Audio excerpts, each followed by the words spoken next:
الله عز وجل ሲያዘን ደግሞ የአላህን አምር ራሱ امتثال ማድረጉ አቅሙ ከሰጠን የአላህን አምር امتثال ማድረጉና መፈጸሙ ራሱ ሌላኛው ጥቅም ነው ወይም ደግሞ መሳሊህ ነው። እኛ አጅር የምናገኝባቸው ነገሮች ናቸው። በስሜት ወይም ደግሞ አላሁ عز وجل ያዛቸው ነገሮች ለኛ በስሜት ራሱ ተስማሚ ሆነው ብናረጋቸው ንያ ተጨመረባቸው ወይም ደግሞ ከነያንባቸው ወደ አጅር ወደ መልካም ነገር ይቀየራሉ።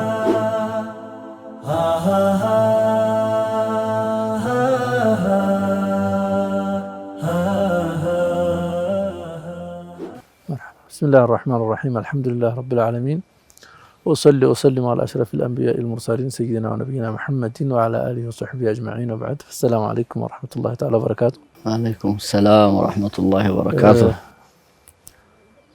التعدد يمن له هون من يوم من ناره وحساب تعدد ما له وما عليه ያው እንደምታወቀው እንግዲህ እስልምና በእስልምና ጋብቻን በተመለከተ ከአንድም በላይ እስከ 4 እንደሚፈቀድ ይታወቃል።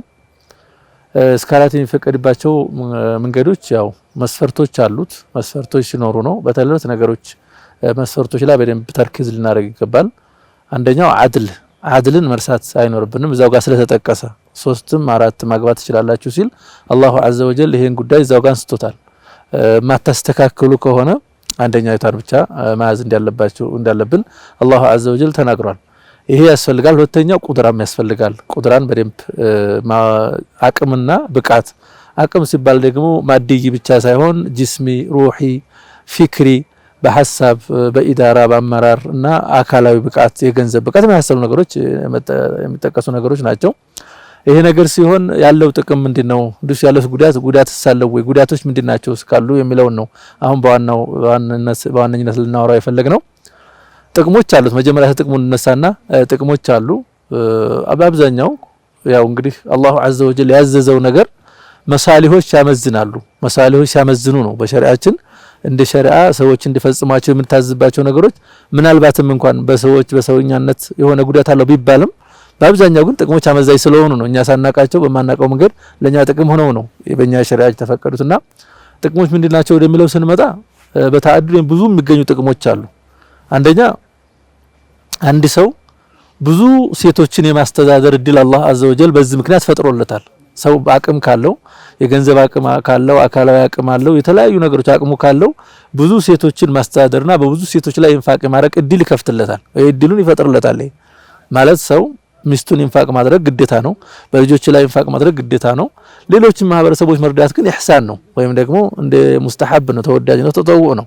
በግዴታ መልኩ ግን ኢንፋቅ እንዲያደርግ ይሄ ሰው 2 ሴት 3 4 ሲኖረው ለአራቶቹ እያስተዳደረ ነው። ብዙ ማህበረሰቦችን ወይም ደግሞ ብዙ አካላቶችን በሱ ስራ አቅፎ ማስተዳደር ወይም ደግሞ የነሱን መምራት ትልቅ ዋጋና ትልቅ ቦታ አለው። በእስልምና ትልቅ ቦታ አለው። አጅሩን በዛው ልክ እየተባበረለት ወይም ደግሞ ጥፍ ድርብ እየሆነ ይቀጥላል። hatta ma taj'alu fi imra'atika በሚስት አፍ እንኳን የምታረገው ለሚስት የምታወጣው ወጭ በፍላጎት ስሜት ጋር የተያያዘም እንኳን ቢሆን አጅር ታገኛለህ ብለዋል ነብዩ ሰለላሁ ዐለይሂ ወሰለም። ይሄ ማለት ጥቅሞች ናቸው እነዚህ።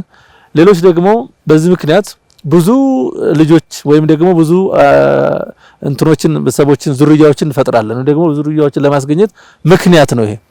ከአንድ ሴት ከመውለድ ምናልባትም አንዷ የተወሰነ አክል ልወልድ ትችላለች። የተወሰነ አክል ከወለደች በኋላ የምትወልድባቸው ልጆች ውስን ሊሆኑ ይችላሉ። 3 4 ካለው ግን ከነዛ ሁሉ ከወለደ ተክቲሩ ኡሙል ሙሐመዲያ የነብዩ ሰለላሁ ዐለይሂ ወሰለም ኡማዎችን ያበዛል። ብዙ ሰዎች አላህ Subhanahu Wa Ta'ala ለሚገዙ የአላህ ባሮች ሊሆኑ ይችላሉ ሊፈጠሩ ይችላሉ። እንደዛ ነው የምናስበው። ዙርየተን ሳሊሃ ከሆኑ በተለይ በዚህ ምድር ላይ አላህን የሚገዙ አላህን የሚያመልኩ ዙሃድ ዑባድ አላህን የሚያመልኩ ዑለማ ሙረቡን ዱዓት አላህን ወደ አላህ ጥሪ የሚያረጉ የሚያስተምሩ ሙደሪቡን ወሙደሪሱን አስተማሪዎች ይወለዳሉ ይፈጠራሉ። በርካታ ሲሆኑ ደግሞ በዛው ልክ አጅራችን እየበዛና አጅራችን እየተነባበረ ይሄዳል። ስለዚህ ይሄ ሌላኛው ጥቅሙ ነው። ሌላኛው አላሁ عز وجل ሲያዘን ደግሞ የአላህን አምር ራሱ امتثال ማድረጉ አቅሙ ከሰጠን የአላህን አምር امتثال ማድረጉና መፈጸሙ ራሱ ሌላኛው ጥቅም ነው ወይም ደግሞ መሳሊህ ነው። እኛ አጅር የምናገኝባቸው ነገሮች ናቸው። በስሜት ወይም ደግሞ አላሁ عز وجل ያዛቸው ነገሮች ለኛ በስሜት ራሱ ተስማሚ ሆነው ብናረጋቸው ንያ ተጨመረባቸው ወይም ደግሞ ከነያንባቸው ወደ አጅር ወደ መልካም ነገር ይቀየራሉ። ሌላው ብዙ መሳሊሆች ማንሳት ይቻላል። ብዙ ጥቅሞች አሉ ብሎ ማውራት እንችላለን። ብዙ ነገሮች ማውራት እንችላለን። ነገር ግን ጉዳቶች ሳሉ ወይ ከተባለ ምናልባት ጉዳቶች ሊኖሩ ይችላሉ ጉዳቶች የምንላቸው በእኛ በሰዎች እይታ ነው። በሰውኛ ምናልባት ጉዳት አለው ወይ? አዎ አንዳንድ ነገሮች በመካከላቸው ያለ መግባባት ባለመግባባት የሚፈጠሩ ሁለት ሴቶች ወይም ደግሞ ለሚስቶቻችን በመካከላቸው የሚፈጠሩ ክፍተቶች ሊኖሩ ይችላሉ። በቀናት መነሳሳት በቀናት መንፈስ የተለያዩ ነገሮች ይኖራሉ። አሽጋሎች ይበዛሉ ወይም ደግሞ መስኡልያዎችም እንደዚሁ ይበዛሉ። መስኡልያዎች ይሄ እነዚህ ነገሮችን ስናይ ምናልባትም ችግሮችም ወይም ደግሞ በአንድ በኩል ጉዳቶችም ጥቅሞች እንዳሉ ሁሉ ጉዳቶችም እንዳሉ ያመለክታል። ይሄ ለማንኛውም እንዳጠቃላይ ግን አቅሙና አዳላው ካለን ጥቅሙ አመዛኝ ስለሆነ ይሄን ነገር ማድረጋችን በተለይ አኺረት ዘመን ላይ ሲሆን ደግሞ አንዳንድ ሴቶች የሚበዙበት ነገር እንደሚፈጠር ነብዩ ሰለላሁ ዐለይሂ ወሰለም ተናግረዋል። እንደዚህ አይነት ነገሮች ካሉ ደግሞ ሴቶቻችን ሙስሊሞቻችን አልባሌ ቦታ ላይ ያልሆነ ቦታ ላይ እንዲሁም ደግሞ ታግሰው ተቸግረው ያሉበት ሁኔታ ሊኖር ስለሚችል እነዛን ታሳቢ አድርጎ ተአዱድ ማድረጉ ደግሞ የበለጠ መሳሊሆች ጎልተው እንዲታዩ ያደርጋቸዋል። ሼክ ጀዛኩሙላሁ ኸይረን እርስዎ ደግሞ ምናልባት በዙሪያ ላይ ቀሩ ነገሮችን ያብራሩን ይችላሉ። ጀዛከላህ ቢስሚላህ አልሐምዱሊላህ ወሰላቱ ወሰላሙ ዐላ ረሱሊላህ ሰለላሁ ዐለይሂ ወሰለም። ሰላም አለይኩም ወራህመቱላሂ ወበረካቱሁ። ሼክ እንዳሉት ያው ይሄ ተአዱድ በሚለው ዙሪያ ነው እያወራን ያለ ነው። ተአዱድን አላህ ሱብሓነሁ ወተዓላ ለሂከሚን ዐዚማ ለአንድ ሳይሆን ለአንድ ሁለት ሳይሆን ለብዙ ጥበቦች ነው ይፈቀደው፣ ዝም ብሎ አይደለም። ያው በሌላ ጊዜ ይወራባቸዋል እነዚህ ፕሮግራሞችና ግን ተአዱድን ሲፈቅድ ጥቅም አለውና ነው። በመጀመሪያ የምናየው እሱ ነው። እናንተ እንዳላችሁት ጥቅም አለው። ጥቅም ለሁለቱም ነው ያለው፣ ለአግቢውም ለተገቢቱ ሐታ ለሚገባባት ለሁለቱም ጥቅም አለ። ለእሷም ጭምር ጥቅም አለ። አዎ ለነሱ ብቻ አይደለም። አዎ ጥቅም አለ፣ በጣም ጥቅም አለ። ማሻአላህ። ስለዚህ በአግቢው በኩል እንዳላችሁት ብዙ ልጅ ያፈራበታል። ባለቤቱ ስትታመም የወር አበባ ስትሆን ስትወልድ በዚህ በስሜትም በኩል እንዳይቸገር ትልቅ ጥቅም አለው።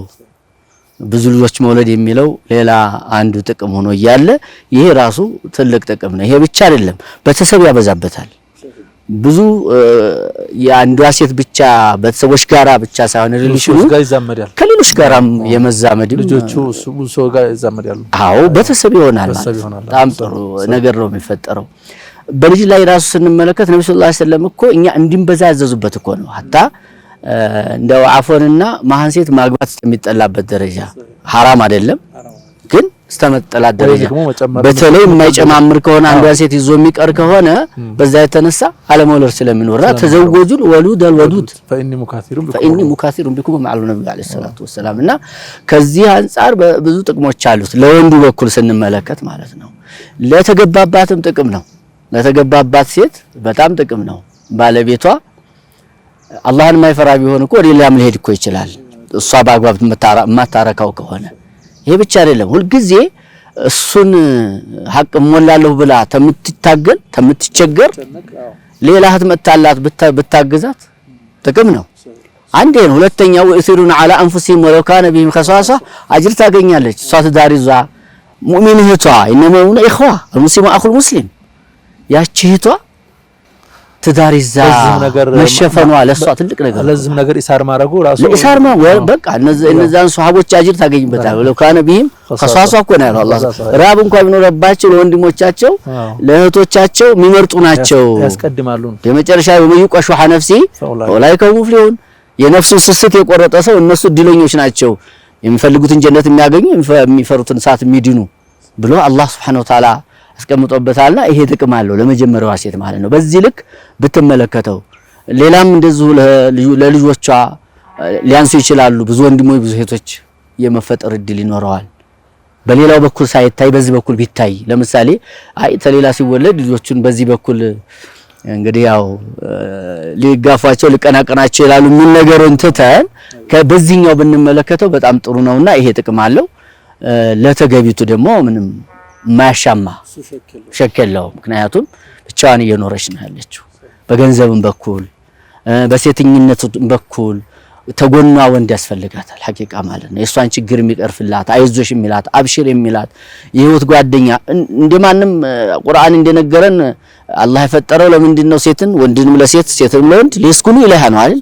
ሳትረካ እንዴት ትኖራለች እታችን ልቧ ሳይረጋ። በሌላ በኩል እኮ አላህ Subhanahu Wa Ta'ala አንቱም ሊባሱን ለሁነ ሁነ ሊባሱን ለኩም አንቱም ሊባሱን ለሁነ ያላገባ ሰው በቁርአን እይታ እንዳለበሰ ሰው ነው የሚታየው አይደል እንደ ዑርያን ነው እንደ ዑርያን ራቁት እንዳለሰ እኮ ነው የሚታየው ስለዚህ እህቷ ራቁቱና ልብስ አለብስ በከድ እንደማትወደው ሁሉ ያለ ትዳር ልብስ መኖሯንም መውደድ የለባትም ያቺኛዋ እሷም ቢሆን እንደዛው ተዚህ ይሸፍናታልና በጣም ጥቅም አለው በገንዘብም በኩል ይረዳታል ያግዛታል በጣም ጥቅም አለውና እነዚህን ጥቅሞች በደንብ ልናይ ይገባል በጉዳት በኩልም እኔ የምመለከተው ጉዳት ላይ ምንድነው በባልየው ላይ ነው የበለጠ የማየው ጉዳት እሱም መቼ ነው ፍትሃዊ ያልሆነ እንደሆነ ምክንያቱም ነብዩ ሰለላሁ ዐለይሂ ወሰለም እንደነገሩ ዛሬ ወዳንኛቱ አይደላ እንደሆነ ነገ አንድ ጎን ወርቆ ይነሳል አዎ እዚህ ጉዳት ላይ እንዳትወርቅ አደራላለሁኝ እንደዚሁም ደግሞ ሸርጦች አሉት ቅድም እናንተ እንዳላችሁት ተዛው ትልቁ ሸርጥ ገንዘብ ብቻ አይደለም ገንዘብ እኮ ነብዩ ሰለላሁ ዐለይሂ ወሰለም እቤቱ ሀንጂ የለም እስተሚሏቸው 9 ቤት አስተዳድረዋል አይደል እንግዲህ አመጥቶ 9 ቤት ቢላክ ሀንጂ የለም ብለዋቸው ግን አስተዳድረዋል በምን ታል ጥበቡና ሶብሩ ነው የማስተዳደር ጥበብ ያስፈልጋል የትግስት ጥበብ ያስፈልጋል አንዷ ሴት ማስተዳደር እንኳን አይደለም ሁለት ሴት ስለዚህ በጣም ጉዳት እዚህ ላይ እንዳይመጣ ይሄንን አስቦ መግባት አለበት ወደ አንዷ ዝም ብሎ ነገ አላህ ጋር እንዳይጣላ ወይም ጀምሮ ጉዳት ነው ራሱ ይሄ ጀምሮ እቺኛይቱን እህታችንን ቀልቧን መስበር ይሄ በተለይ በአሁን ሰዓት ላይ በጣም ይታያል የማይሆንለትን ይገባል ከዚያ በኋላ እቺ ቆጣ ያለች ጊዜ ሊሆን ይችላል ወይ ደግሞ በኢኮኖሚ ዙሪያ ትንሽ እንዲህ ያለው ጊዜ ሊሆን ይችላል ወይም በሌላ ምክንያቶች ቀልቧን ሰብሯት ይቀራል ይሄ ራሱ ሌላ ጉዳት ነው ብዬ ነው ማስበውና ይሄን ጉዳት ሊችል እና ሊቀርፍ አስቦ መግባት አለበት ባይነኝ ማሻአላህ አላህ ሰዓታችን ስለጠበች አጠርና ጀዛኩሙላሁ ኸይር መርሐባ እንግዲህ አንድ አጠቃላይ ተቀለል ሲደረግ ያው ሸክም ያነሱትን የሚያልኩት ይሄን እዚህ ጋር መንገባ ሰዎች በዋነኝነት ሶብርና ትዕግስት ያስፈልገናል ቤቱን ለመምራት ደግሞ ብቁ መሆን አለብን ኢዳራ ለማድረግ 2-3 ሴቶችን ለማስተዳደር የሚመጡ ችግሮች የበለጠኛ በትዕግስትና በብልሃት ለመፍታት ብቃት ያለን ሰዎች ጠንካራ ሰዎች መሆን ያስፈልጋል ነው አላሁ አዘ ወጀል እንግዲህ ያው ሸሪዓ ባለው ነገር የምንተገብርና የምንቀጥል እውነተኛ ሰዎች ያደርገን وبالله التوفيق وصلى الله وسلم على نبينا محمد وعلى اله وصحبه اجمعين اللهم صل وسلم على محمد